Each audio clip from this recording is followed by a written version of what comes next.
вы на канале Супер Макс Плей. Сегодня мы будем обозревать один такой прикольный и даже такой вот крутой лайфхак.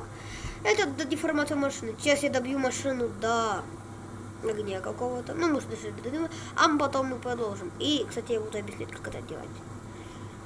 Оставайтесь со мной, я сейчас поставлю на паузу, а потом продолжу. Ну что, ребята, я уже иду добил. Да. Сейчас мы должны нажать вот сюда. Вот видите, наша карта есть. Вот карта есть наша, вот есть. Нажимаем сюда. И видите, тут будут такие вот кружки. Нажимаем сюда. И нажимаем графика. Видите, тут есть деформация машины. Нажимаем да. И опять нажимаем сюда же. Видите? Нам должно так быть. И видите, машина у нас починилась. Ребята, этот лайфхак очень крутой, его на ютубе нашел и решил сделать. Не думайте, что я плагиат, потому что некоторые люди то же самое снимали. Мне просто показать вам интересно. Ну что, ребят, всем пока. Давайте наберем это видео хотя бы, ну, давайте 2 лайка, подписки не прошу, ну а всем пока.